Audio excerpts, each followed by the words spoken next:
بتانے والا چلا گیا. میرے رسول کریم صلی اللہ علیہ وسلم فرماتے ہیں لعنتی ہے وہ شخص, لعنتی ہے وہ شخص. یا رسول اللہ کون سا؟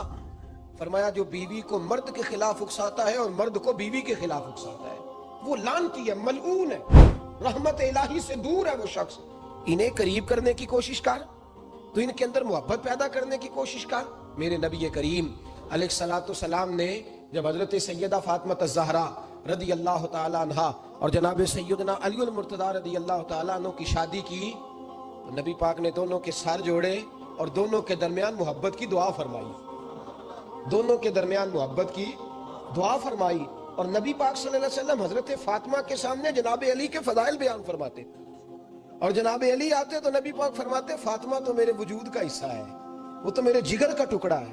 تو ان دونوں کے درمیان الفت پیدا. یہ سب سے پہلے تو خارجی لوگ اس بات کا خیال کریں, سب سے پہلے تو خارجی لوگ خیال کریں, توجہ دیں, ان کو بکھرنے سے بچائیں. اب میاں بیوی بھی سمجھ لیں کہ ہماری ذمہ داریاں کیا ہیں.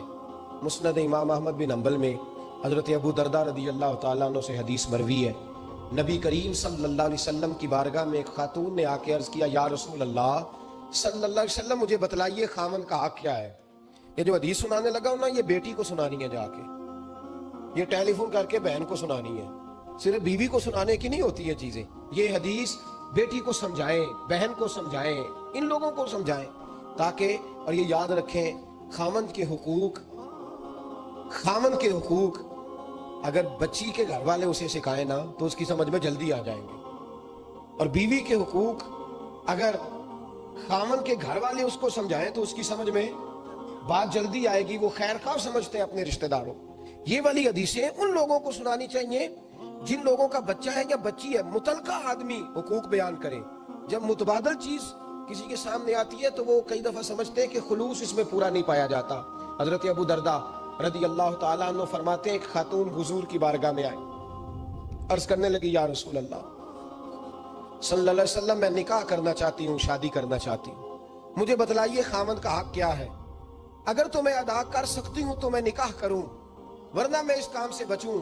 میرے نبی کریم علیہ الصلوۃ والسلام نے فرمایا بی بی اگر خامن کے ناک سے رینٹ نکلے, ریشہ نکلے, پیپ بہے اس کی ناک سے, اور بی بی اپنی زبان سے وہ صاف کر دے تو پھر بھی اس کا حق ادا نہیں ہوتا. حضرت ابو درداء کہتے ہیں آنکھ کھول کے اس عورت نے دیکھا تو میرے نبی پاک نے اگلے جملے ارشاد فرمائے. حضور نے فرمایا تو ان باتوں میں حیرت کر رہی ہے, میں اگر خدا کے علاوہ کسی کو سجدے کا حکم دیتا تو میں عورت کو کہتا اپنے خامد کو سجدہ کرے, میں اس کو کہتا یہ کام کرے. میرے رسول کریم علیہ الصلوۃ والسلام نے حقوق کا تعین فرمایا, حقوق کا تعین فرمایا. اور نبی کریم صلی اللہ علیہ وسلم نے فرمایا جو عورت اس حال میں مر گئی, اس حال میں دنیا سے گئی کہ اس کا خامد اس سے راضی تھا, اس کا شوہر اس سے راضی تھا, اس کا گھر والا اس سے مطمئن تھا, تو میرے نبی پاک فرماتے ہیں جب دنیا سے جائے گی تو رب کریم جنت کا دروازہ کھول کے فوراً ہی جنت میں داخل فرما دے گا. اس کو بغیر روک ٹوک جنت دے دی جائے گی. شرط یہ ہے کہ وہ جب دنیا سے جائے تو اس حال میں جائے کہ اس کا خامد اس سے شکوے نہ کرتی پھرے, شکایتیں نہ کرتی پھرے, شکایتیں نہ کرے. ہمارے زمانے میں شکایتیں ہوتی ہیں اور خواتین عورتیں اس بات کو سمجھتی نہیں. اللہ نے جو میرے نصیب میں رکھا تھا اور جو خامد رب نے میرے لیے پسند کیا تھا وہ اللہ نے مجھے عطا فرما دیا ہے. وہ شکوے کرتی ہیں, شکایات کرتی, اور دوسری عورتوں کو سامنے رکھ کے وہ فلاں کے حصے میں یہ چیز آئی, فلاں کے حصے میں یہ چیز آئی, فلاں کا خامد یوں کرتا ہے, شکوہ کرتی ہیں. میرے رسول پاک علیہ السلام نے فرمایا عورتیں کثرت سے جہنم میں جائیں گی, کثرت سے. تو ایک صحابی رو پڑے, ایک حدیث میں لفظ یہ ہے رو پڑے, عرض کرنے لگے یا رسول اللہ وہ ہماری مائیں بھی ہیں, بیٹیاں بھی ہیں, بہنیں بھی ہیں, حضور جہنم میں جائیں گی. نبی پاک صلی اللہ علیہ وسلم نے فرمایا ایک تو وہ عیب جوئی کرتی ہیں, غیبتیں کرتی ہیں, دوسرا رب کا شکر ادا نہیں کرتی, اور تیسرا فرمایا اپنے خامن کا بھی شکریہ ادا نہیں کرتی, بات بات پہ ناشکری کرتی ہیں, بات بات پہ ناشکری کرتی, اس سبب سے جہنم میں جائیں.